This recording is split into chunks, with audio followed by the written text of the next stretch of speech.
अस्सलाम वालेकुम वरहमतुल्लाहि वबरकातुहू। उम्मीद करती हूँ सब खैरियत से होंगे। अच्छा, ये हम लोग पढ़े थे ना शरई अहकाम की जो 4 अक़साम हैं, ठीक है? उसमें हमने वो पढ़ा था कि सबसे पहली वो बेसिकली बात शुरू इधर से हुई थी कि जो मुशाजरात सहाबा हुए थे, सहाबा के दरमियान जो जंगें वग़ैरह, इख्तिलाफ़ात, लड़ाइयाँ जो हुई थी, नबी पाक सल्लल्लाहु अलैहि वसल्लम के दौर के बाद, तो उसमें जो है अल्लाह ताला की मशीयत ये थी कि इस तरह के इख्तिलाफ़ात पैदा होंगे इनमें, तो फिर क्या होगा कि जो कानून है, कि जो रूल्स हैं, जो फ़ॉलो किए जाएँगे, जब इस तरह के इख्तिलाफ़ात होंगे मुसलमानों के दरमियान, तो उनकी प्रैक्टिकल इम्प्लीमेंटेशन कैसे होगी ना?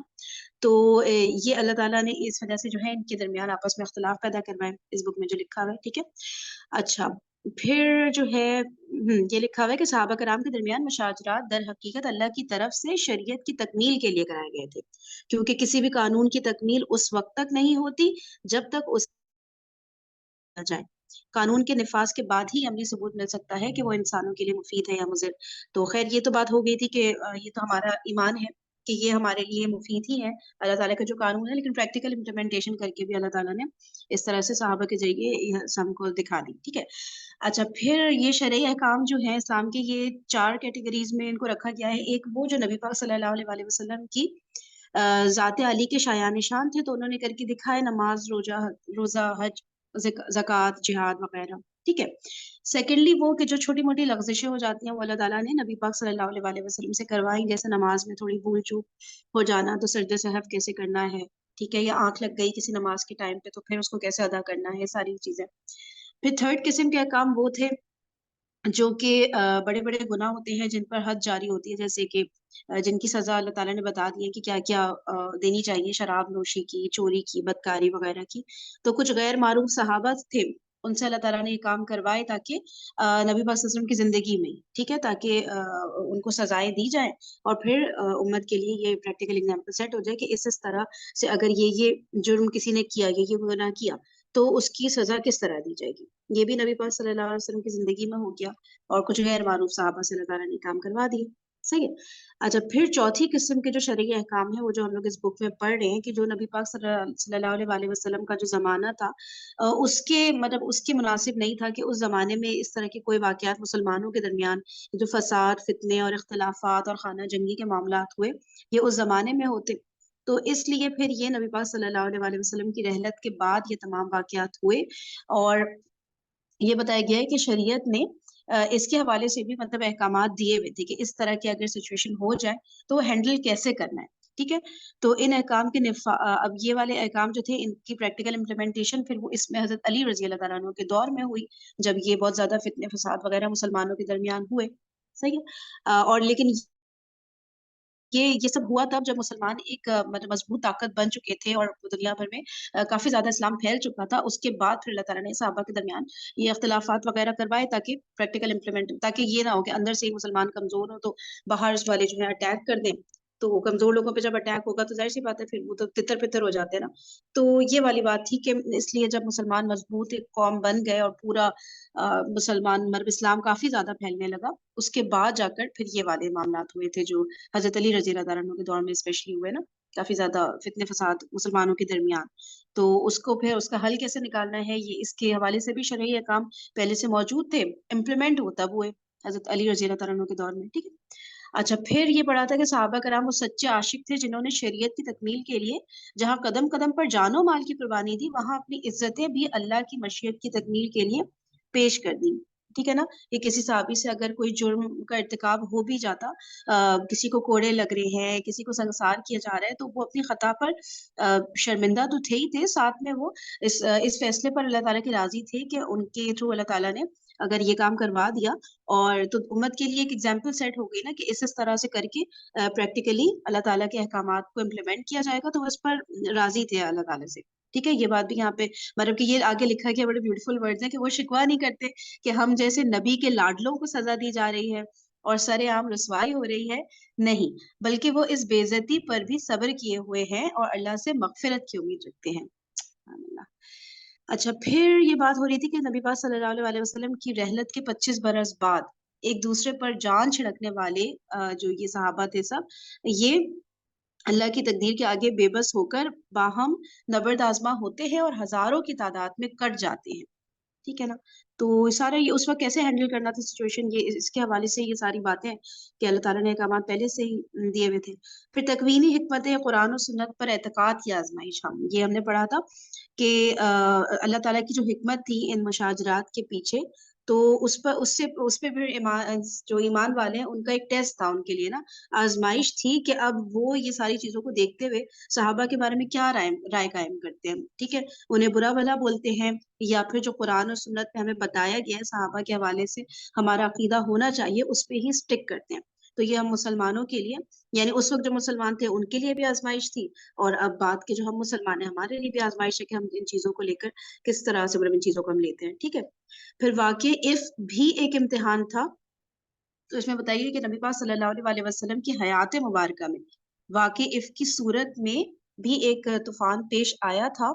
ठीक है, और इससे फिर पता चलता था कि कुरान की सदाकत पर कौन कौन है जो कि ईमान लेकर आता है। ठीक है, क्योंकि दो रुकू बाकायदा वाकई इससे रिलेटेड जो है नाजिल हुए थे, जिसमें हजरत आयशा के बारे में पूरा उनका जो मुकाम है वो और ज्यादा बुलंद हो गया था इन आयत के नुज़ूल के बाद ना, जबकि उन पर तोहमत लगाई गई थी।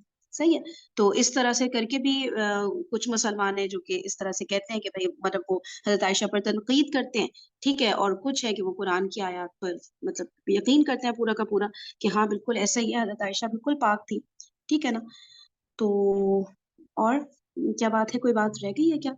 इतनी सारी बातें थी, मैं कोशिश तो कर रही हूँ रिकैप करने की, उतना अच्छा कर नहीं पा रही। फिर इसमें एंडिंग ये हुई थी कि बहुत से लोग अब भी अपनी बदबख्ती के बाइस इस इम्तिहान में नाकाम हैं और उन्हीं झूठी बातों पर यकीन करते हैं, यानी हजरत आयशा के बारे में जो मुनाफिकीन ने फैलाई थी उस वक्त ना, अभी भी उन्हीं बातों पर यकीन करते हैं। उनका हशर उन्हीं के साथ होगा। सही है। फिर हमें ये पढ़ना था मुशाजरात में किस चीज की आजमाइश थी। ये आज से स्टार्ट, ये भी स्टार्ट करते हैं रीडिंग इसकी। ठीक है।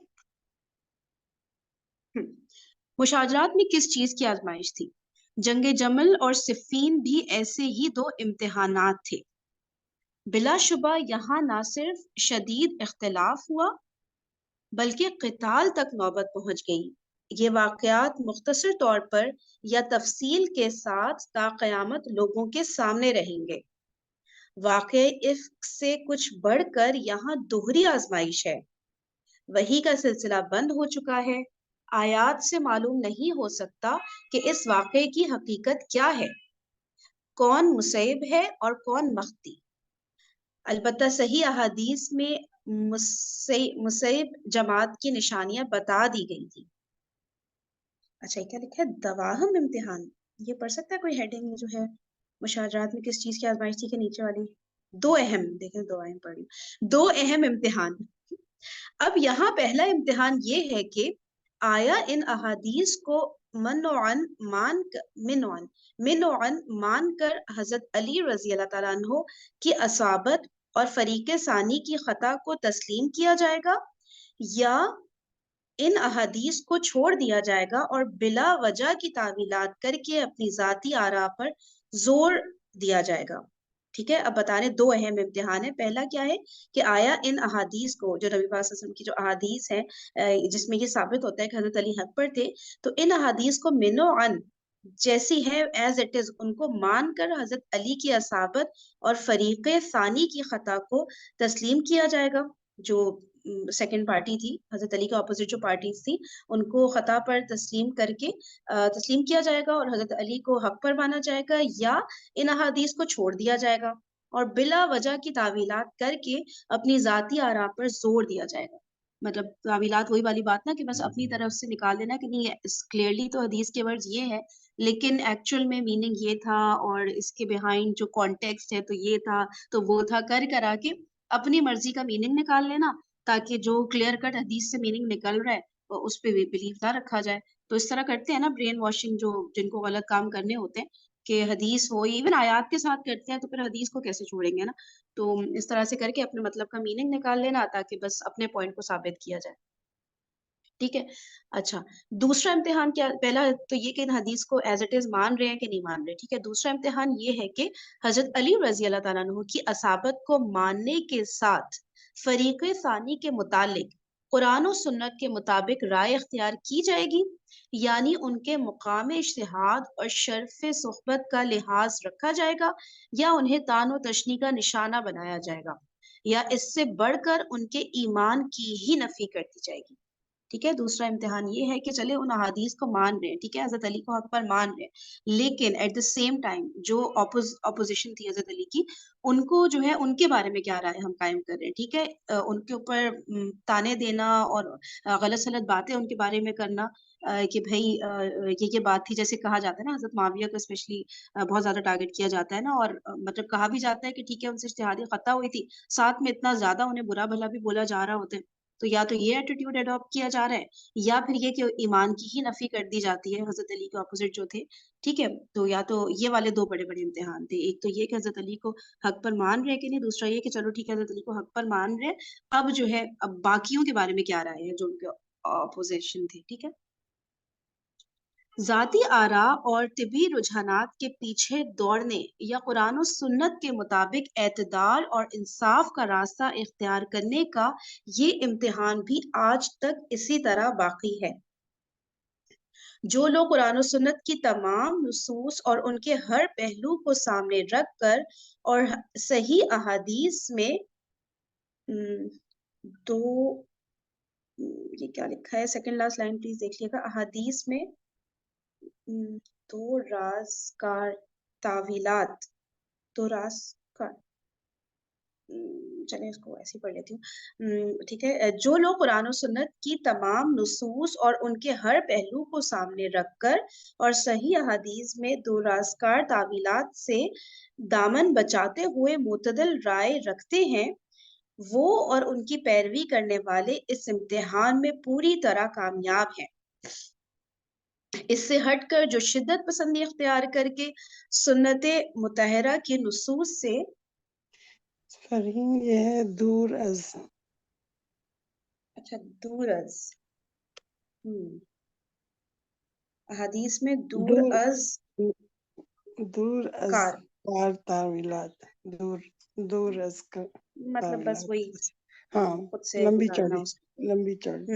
لمبی چوڑی. ہاں صحیح ہے. صحیح ہے. اس سے ہٹ کر جو شدت پسندی اختیار کر کے سنت مطہرہ کے نصوص سے جس حد تک بے اعتنائی برتتا ہے یا ان کی جس قدر غلط تعویلات کرتا ہے، وہ اسی قدر اس امتحان میں ناکام ہے.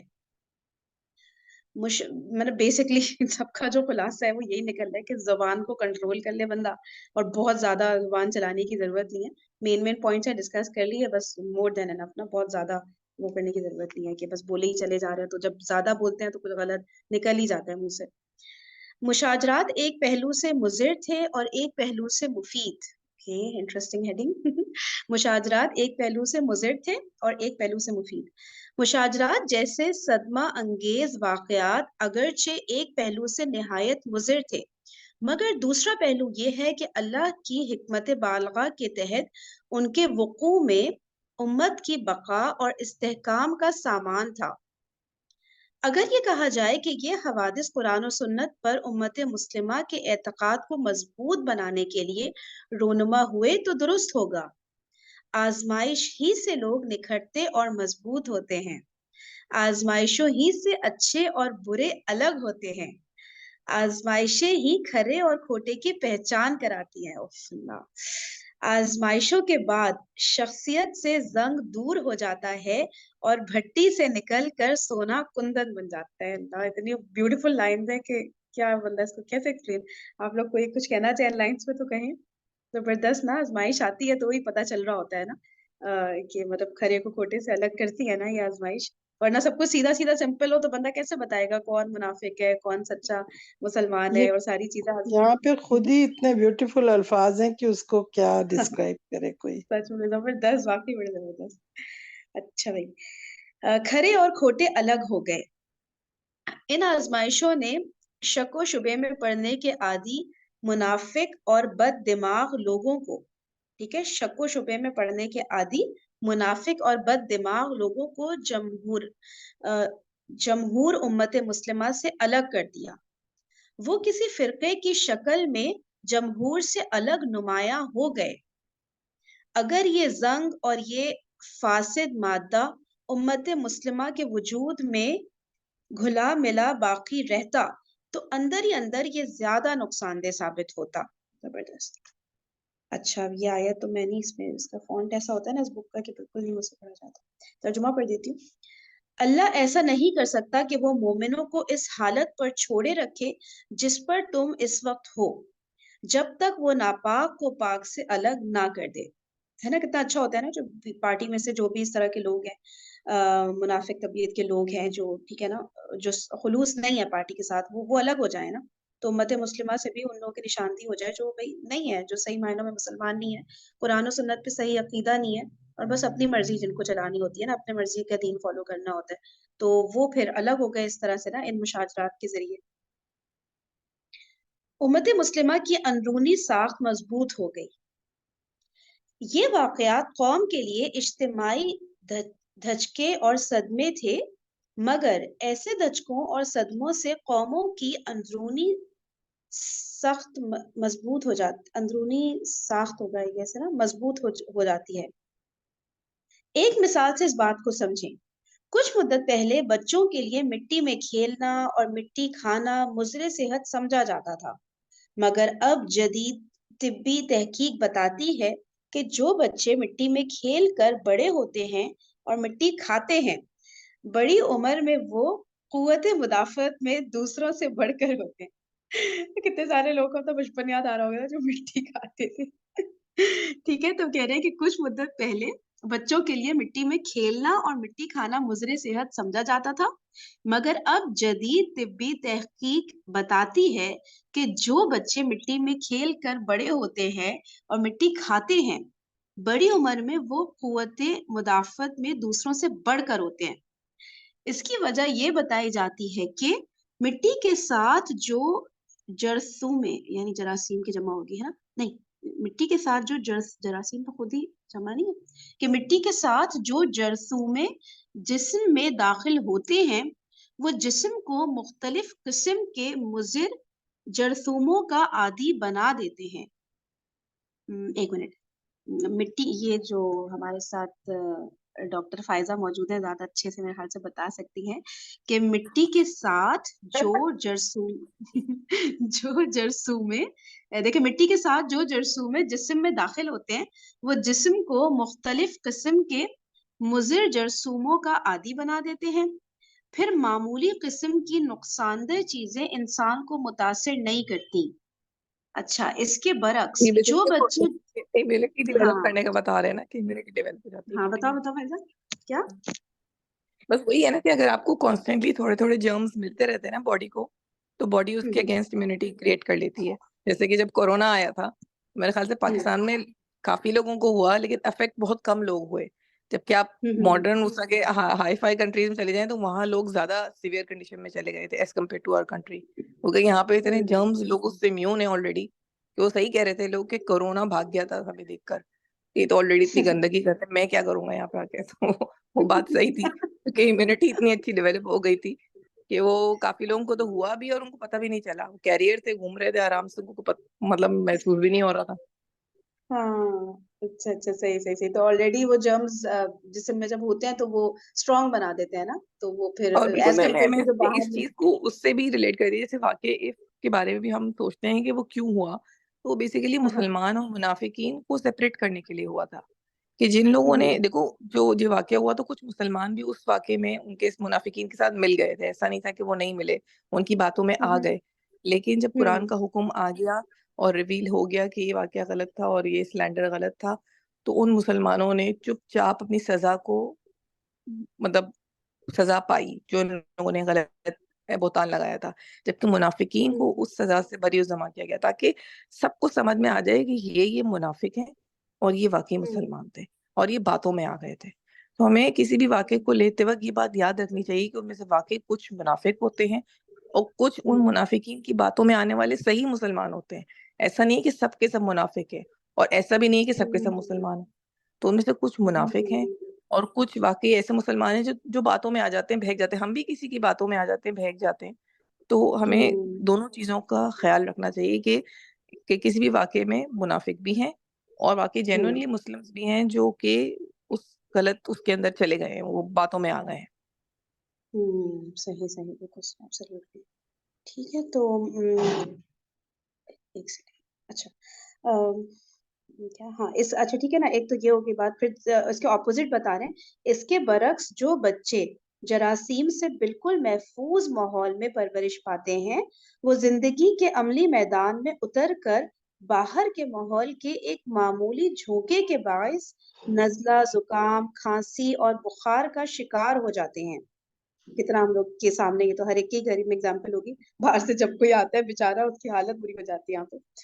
इसी तरह जिन बच्चों की तरबियत निहायत लाड प्यार से होती है और उन्हें सर्दी गर्मी से हर तरह बचाया जाए, ये देखिए ये पॉइंट आ गया। इसी तरह जिन बच्चों की तरबियत निहायत लाड प्यार से होती है और उन्हें सर्दी गर्मी से हर तरह बचाया जाता है, वो बड़े होकर मामूली ठंड या मामूली गर्मी से बीमार पड़ जाते हैं, जबकि बचपन में सर्दी गर्मी का मुकाबला करने वाले बच्चे बड़े होकर मजबूत कुव्वत मुदाफियत के हामिल होते हैं। अच्छा, अभी इसको रिलेट करेंगे शायद। उम्मत मुस्लिमा ने भी अपने इब्तिदाई जमाने में जो सख्तियां बर्दाश्त की और जो सदमे सहे, वो उसकी कुव्वत मुदाफियत की मजबूती का बाइस बन गए। सही है। उम्मत मुस्लिमा ने भी अपने इब्तिदाई जमाने में जो सख्तियां बर्दाश्त की और जो सदमे सहे, ठीक है, वो उसकी कुव्वत मुदाफियत की मजबूती का बाइस बन गए। यही वजह है कि 14 सदियां गुजरने और आफात के हजारों तूफानों से पाला पड़ने के बावजूद उम्मत मुस्लिमा ना सिर्फ बाकी है, बल्कि दिन ब दिन उसका दायरा बढ़ता जा रहा है। क्या सहाबा कराम के तनाज़ात रूहो माउ बैनहुम के खिलाफ है? यानी कि आपस में रहम करना, ठीक है ना, उस कॉन्सेप्ट के खिलाफ है। बाज हजरात कहते हैं कि सहाबा कराम के तनाज़ात और इख्तिलाफात नस्से कुरानी रूह माउ बैनहुम के खिलाफ है। कुरान मजीद तो कहता है कि वो आपस में बड़े रहीम और करीम हैं, जबकि तारीख में मज़कूर ये वाक़यात इसके बरक्स हैं। इसलिए जिस तारीख में ऐसे तनाज़ात का जिक्र है, उसे दरियाबर्द कर देना चाहिए। अच्छा, आगे बढ़ते हैं। मगर अव्वल तो ये दावा ही गलत है कि ऐसे वाक़यात सिर्फ तारीख में है। सहाबा कराम के बाहिमी इख्तिलाफ और नाराज़ी के वाक़यात तो कुतुब हदीस में भी हैं, ठीक है ना, हदीस की किताबों में भी है, सिर्फ तारीख की किताबों में नहीं है। सहाबा कराम के जो बाहिमी इख्तिलाफ और नाराज़ी के वाक़यात हैं, वो तो कुतुब हदीस में भी हैं। आम सहाबा में नहीं, उम्महातुल मोमिनीन में भी कभी कभार ऐसी नौबत आ जाती थी जिसकी मिसालें हदीस का हर तालिब इल्म जानता है। यही नहीं बल्कि एक दो वाक़यात खुलफाए राशिदीन की भी बाहमी खफगी के मिल जाएंगे, यानी खुलफाए राशिदीन के आपस में जैसे एक दूसरे से खफा हो जाना, ठीक है, तो उसके भी हमें मिल जाते हैं। खुद नबी अकरम सल्लल्लाहु अलैहि वसल्लम का उम्महातुल मोमिनीन में से बाज से नाराज होना और ईला तक कर लेना साबित है, मगर इसमें से किसी बात को खिलाफ मोहब्बत और मौद्दत नहीं कहा जा सकता। आपस में कभी कभार शकररंजी और तकरार हो जाना प्यार और मोहब्बत के हरगिज खिलाफ नहीं। कौन सा घर है जहां बाप बेटे, मियाँ बीवी और बहन भाइयों में कभी कदूरत और खफगी ना हुई हो, मगर इससे उन रिश्तों पर कोई हर्फ नहीं आता। इसी तरह दोस्तों बल्कि उस्तादों और शागिर्दों में भी इख्तिलाफ राय बल्कि बाज औकात रंजिश तक हो जाती है। बिलखुसूस जहाँ ज़हीन और खुले दिमाग के लोग हों, वहाँ इख्तिलाफ राय होना लाजमी है। साहबा कराम के यहाँ माहौल भी बेतकल्लुफाना था। कोई किसी का ताबे मुहमिल और लकीर का फकीर ना था। कोई किसी का ताबे मुहमिल और लकीर का फकीर ना था। जो जिस बात को दुरुस्त समझता था, खैर ख्वाही के जज्बे के साथ उसे बरमला कहता था। जबरदस्त, देखे हमारे लिए ये। जो जिस बात को दुरुस्त समझता था, खैर ख्वाही के जज्बे के साथ उसे बरमला कहता था। ये पॉइंट करने वाली बात है कि दुरुस्त समझना एक बात होती है, फिर खैर ख्वाही का जज्बा है या अगले को ताना देना, अगले को गलत साबित करना, अगले को जलील करना, یہ مقصد ہے، ٹھیک ہے، مقصد ہونا چاہیے خیر خواہی، تبھی انسان تمیز سے اگلے کی اصلاح کر سکتا ہے نا.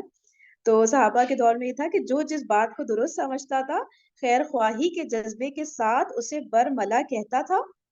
اگر ہم اپنے گھر کے افراد، بہن بھائیوں اور اپنے عزیزوں میں ایسے واقعات کو محبت کے خلاف نہیں سمجھتے تو کیا وجہ ہے کہ صرف صحابہ کرام کو ان معاملات میں اس نگاہ سے دیکھا جاتا ہے کہ جیسے وہ ایک دوسرے کے جانی دشمن ہوں؟ صحابہ کرام کے دل معصوم بچوں کی طرح پاک تھے. جس طرح بچے باہم لڑ جھگڑ کر تھوڑی دیر میں ہنسی خوشی کھیلنے لگتے ہیں، اسی طرح صحابہ بھی کسی وقتی رنجش کے بعد جلد ہی شیر و شکر دکھائی دیتے تھے. نیز ان کے بہت سے اختلافات خالص علمی اور فقہی نوعیت کے تھے جو ہمیشہ علماء و حکماء کے ہر طبقے میں ہوا کرتے ہیں. ایک دو معاملات میں اگر ان کے درمیان جنگ کی نوبت آئی ہے تو وہ بھی قرآن مجید میں ان کی بیان کردہ صفت کے خلاف نہیں، کیونکہ صحابہ کرام جہاں رحماء بینہم تھے وہاں ان کی ایک صفت لا یخافون فی اللہ لومۃ لائم بھی ہے. جو جس بات کو شرعی حکم سمجھتا تھا اسے پورا کرنے کے لیے جان دینے اور جان لینے پر بھی تیار تھا. جس ایمانی غیرت سے موسیٰ علیہ السلام نے اپنے بھائی ہارون علیہ السلام کی داڑھی پکڑی اور جس جذبے سے ابراہیم علیہ السلام نے اسماعیل علیہ السلام کے گلے پر چھری چلائی، اسی جذبے سے صحابہ کرام نے جمل و صفین میں زخم کھائے. جس طرح موسیٰ اور ہارون علیہ السلام اور ابراہیم و اسماعیل علیہ السلام کے ان واقعات کا نہ تو کوئی انکار کر سکتا ہے نہ انہیں کسی منفی جذبے پر محمول کر سکتا ہے، اسی طرح صحابہ کرام کے مشاجرات کا انکار کرنا عبث اور انہیں غلط معنی پر محمول کرنا ضلالت ہے.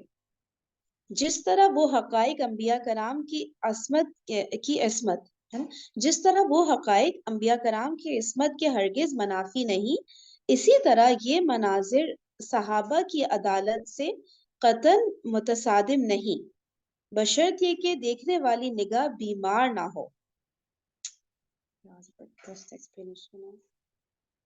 سیدنا معاویہ رضی اللہ تعالیٰ عنہ کی خطائے اجتہادی پر حضرت حکیم الامت تھانوی رحمۃ اللہ علیہ کا ملفوظ. حضرت حکیم الامت مولانا اشرف علی تھانوی رحمۃ اللہ علیہ نے فرمایا کہ حضرت معاویہ کے واقعے پر یاد آیا ایک شخص نے ایک کم علم مگر ذہین مولوی صاحب سے دریافت کیا. کس سے؟ ایک کم علم مگر ذہین مولوی صاحب، ٹھیک ہے، کم علم مگر ذہین مولوی صاحب سے دریافت کیا ایک شخص نے کہ حضرت معاویہ اور حضرت علی میں جو جنگ ہوئی اس میں حضرت معاویہ کا یہ فعل کس درجے کا ہے؟ مولوی صاحب نے فرمایا کہ بھائی معاویہ کی اجتہادی خطا ہے اور اس لیے وہ امر خفیف ہے، مطلب ہلکا کام جسے کہیں گے نا، خفیف ہلکا امر کام ہے نا، اور اس لیے وہ امر خفیف ہے.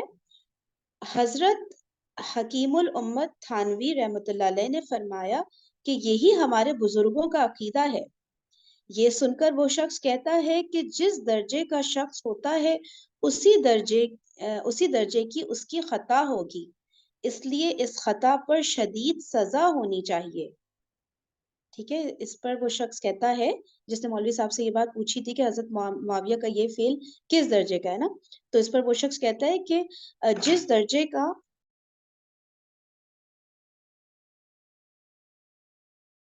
ایک منٹ رکیے.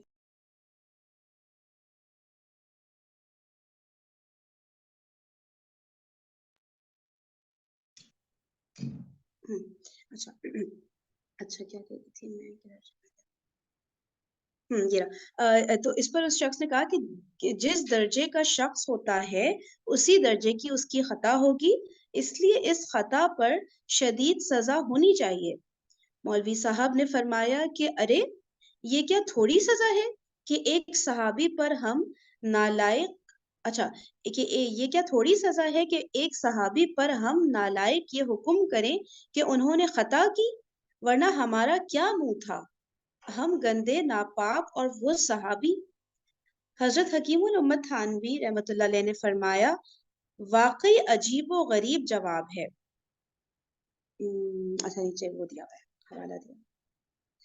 سیاسی اختلاف رائے کے وقت مناسب لائحہ عمل۔ سیاسی و انتظامی معاملات ہمیشہ پہلودار ہوتے ہیں۔ سیاسی اور انتظامی معاملات ہمیشہ پہلودار ہوتے ہیں۔ سیاست گھر کی ہو یا محلے کی، صوبے کی ہو یا ملک کی، اس میں کسی بھی معاملے میں انسان کی رائے، مشورے اور فیصلے میں غلطی کا امکان رہتا ہے۔ کوئی شخص اس ضمانت کے ساتھ رائے نہیں دے سکتا کہ اس کا نتیجہ خواہش کے عین مطابق ہی نکلے گا۔ نہ کوئی فیصلہ کرتے ہوئے پورے اطمینان سے پیش گوئی کی جا سکتی ہے کہ اس کا رد عمل بالکل ویسا ہوگا جیسا ہم چاہتے ہیں۔ کسی بھی فیصلے کے وقت ہمارے پاس 100% درست معلومات نہیں ہوتی، نہ ہی ہم دوسروں کے خیالات، رجحانات اور عزائم کو پوری طرح جانتے ہیں، نہ اپنے اقدامات کا مستقبل دیکھ سکتے ہیں۔ سیاسی ذمہ داریوں اور قومی تقاضوں کی تکمیل کے لیے اٹھائے جانے والے ہر قدم پر انسان یہی کر سکتا ہے کہ اپنی نیت اچھی رکھے، خود غرضی اور مفاد پرستی سے دور رہے، قوم کی بھلائی کے لیے غور و فکر اور مشورے کرے، اور اللہ تعالیٰ کی شریعت اور اخلاقی حدود کے اندر رہتے ہوئے وقت، زمانے اور حالات کے لحاظ سے مناسب ترین لائحہ عمل اختیار کرے۔ اتنا کر کے قائد اپنی ذمہ داری سے اللہ تعالیٰ کے نزدیک بھی عہدہ برا ہو جاتا ہے اور بندوں کے نزدیک بھی۔ مستقبل میں اگر اس اقدام کا نتیجہ مکمل یا جزوی طور پر منفی نکلتا ہے تو قائد پر اخلاقی لحاظ سے کوئی الزام صادر ہو سکتا ہے نہ شرعی لحاظ سے، جبکہ اس نے اپنے طور پر خلوص نیت، خیر خواہی، غور و فکر اور احتیاط کے تقاضے پورے کر دیے ہوں۔ ٹھیک ہے نا، قائد نے ساری چیزیں ساری جو بھی ضروری ہوتی ہیں چیزیں جو کنسیڈر کرنی چاہیے فیصلہ لیتے ہوئے، وہ سب کچھ زبردست طریقے سے فالو کر لیا۔ اس کے بعد بھی جو نتیجہ نکلا اس فیصلے کا، جو مطلب کانسیکوینس آیا، وہ نیگیٹو ہوا۔ ٹھیک ہے کہ فیصلہ غلط لیا تھا تو بھی ڈیلیبریٹلی غلط تو نہیں لیا نا، ٹھیک ہے، وہ ساری کنڈیشنز کو پورا کرتے ہوئے فیصلہ لیا تھا، لیکن تو اس لیے پھر کہہ رہے ہیں کہ اخلاق کے لحاظ سے بھی کوئی ان پر الزام نہیں لگایا جا سکتا، شرعی لحاظ سے بھی، کیونکہ انہوں نے تو سارے اسلامک ٹیچنگز کو فالو کرتے ہوئے ہی ان کو مد نظر رکھتے ہوئے فیصلہ لیا تھا نا، تو اس طرح الزام نہیں لگایا جا سکتا، اخلاقی طور پہ بھی نہیں، شرعی طور پہ بھی نہیں، ایون اگر غلط فیصلہ بھی ثابت ہو جائے تو۔ جبکہ اس نے اپنے طور پر خلوص نیت، خیر خواہی، غور و فکر اور احتیاط کے تقاضے پورے کر دیے۔ سیاسی و انتظامی معاملات میں اختلاف رائے کے باعث دونوں فریق مخلص اور قوم کے خیر خواہ ہونے کے باوجود بھی کبھی آپس میں ٹکرا سکتے ہیں۔ ٹھیک ہے، دونوں فریق مخلص بھی ہو سکتے ہیں، قوم کے خیر خواہ بھی، پھر بھی آپس میں کسی بات پہ ٹکرا سکتے ہیں۔ یہ ٹکراؤ اختلاف رائے سے بڑھ کر جنگ و جدال کی شکل بھی اختیار کر سکتا ہے۔ اکثر مواقع پر کسی تیسرے شخص کے لیے یہ فیصلہ کرنا مشکل ہوتا ہے کہ فریقین میں سے کون حق پر ہے اور کون باطل پر۔ کوئی نہیں بتا سکتا کہ اللہ تعالیٰ کے نزدیک کون سچا ہے اور کون جھوٹا۔ ایسے میں انسان کو دو اختیار دیے گئے ہیں، اگر اس کے نزدیک معاملہ الجھا ہوا ہے تو الگ تھلگ رہے۔ ٹھیک ہے، اگر اس کے انسان کو دو اختیارات دیے گئے ہیں ایسے میں، یعنی کہ جو تیسرا انسان ہے جو دو فریقین کے بیچ میں اختلاف ہوتا ہوا دیکھ رہا ہے یا جنگ ہوتا ہوا دیکھ رہا ہے، کوئی تھرڈ پرسن ہے یعنی کہ جیسے ہم، ٹھیک ہے، تو ایسے میں ایسے انسان کو دو اختیار دیے گئے ہیں۔ اگر اس کے نزدیک معاملہ الجھا ہوا ہے تو الگ تھلگ رہے۔ اگر کسی ایک کا ساتھ دینے پر قومی فائدے کی امید ہے اور اس کا موقف برحق لگتا ہے تو اس کا ساتھ دے۔ جب سیاسی کشاکشی مسلمانوں اور کفار کے درمیان ہو تب فیصلہ کرنا مشکل نہیں ہوتا۔ اچھا، اس کا ساتھ دے کی جو بات ہو رہی ہے تو اس کا مطلب کہ ہماری ابھی بات نہیں ہو رہی ہے، یہ اسی وقت کے جو تھرڈ پرسن تھا نا، مطلب کہ جس نے دیکھنا ہے کہ بھئی میں کس کی پارٹی میں شامل رہوں یا کسی کی بھی پارٹی میں شامل نہیں رہوں، تو یہ ہم پہ نہیں بات اپلائی ہو رہی ہے۔ جو بات ہو رہی ہے نا یہاں پہ کہ جو تھرڈ پرسن ہے اس نے دیکھنا ہے کہ بھئی ان میں سے کون حق پر ہے، ٹھیک ہے۔ تو پھر اس میں بتایا گیا کہ اس بندے کے پاس، ٹھیک ہے نا، جو اس وقت موجود ہے، اس کے پاس دو اختیارات ہیں۔ اگر اس کے نزدیک معاملہ الجھا ہوا ہے، نہیں سمجھ آ رہا کہ میں کس کی پارٹی میں شامل ہوں، ٹھیک ہے، تو وہ الگ تھلگ رہے، ٹھیک ہے، نیوٹرل رہے۔ اگر کسی ایک کا ساتھ دینے پر قومی فائدے کی امید ہے، صحیح ہے، اور اس کا موقف برحق لگتا ہے کہ ان کی بات زیادہ صحیح لگ رہی ہے تو اس کا ساتھ دے دے، ٹھیک ہے، اس میں بھی کوئی مسئلہ نہیں ہے۔ جب سیاسی کشاکشی مسلمانوں اور کفار کے درمیان ہو تب فیصلہ کرنا مشکل نہیں ہوتا، ٹھیک ہے۔ مسلمان ہیں، وہ کافر ہیں، اللہ تعالیٰ کو نہیں مان رہے، نبی پاک صلی اللہ علیہ وسلم کو نہیں مان رہے، تو اس میں تو کوئی مسئلہ ہی نہیں نا، کیونکہ درمیان جب سیاسی کشاکشی ہو تب فیصلہ کرنا مشکل نہیں، کیونکہ عقیدے کا فرق خود حق و باطل کو واضح کر رہا ہوتا ہے۔ اس طرح اگر بد کردار اور صالح یا ظالم اور مظلوم کے درمیان تصادم ہو تب بھی فیصلہ زیادہ مشکل نہیں ہوتا، ٹھیک ہے۔ کوئی بد کردار ہے، صالح ہے، تو بھی ٹھیک ہے بھئی ہم صالح کے ساتھ ہوں گے، ظالم مظلوم ہے تو بھئی ہم ظالم کا ساتھ نہیں دے رہے، اس میں کوئی اتنا مشکل نہیں ہوتا ڈیسیجن لینا نا۔ لیکن اگر سیاسی اختلاف کرنے والے گروہوں میں دونوں جانب عقیدے اور اخلاق و کردار کا معیار یکساں ہو تو معاملہ بہت پیچیدہ ہو جاتا ہے، مگر ایسے معاملات سے آنکھیں بند بھی نہیں کی جا سکتی۔ یہ فطری امور ہیں جو معاشرے کو ہمیشہ پیش آتے ہیں اور آتے رہیں گے۔ ایک سوال اس کشمکش سے براہ راست اچھا ختم ہو گیا ٹائم، اوکے، ٹھیک ہے، کل کنٹینیو کرتے ہیں انشاءاللہ۔ اوکے جی، جزاکم اللہ خیرا کثیرا، سبحانک اللہم و بحمدک، نشہد ان لا الہ الا انت، نستغفرک و نتوب الیک۔ السلام علیکم ورحمۃ اللہ وبرکاتہ۔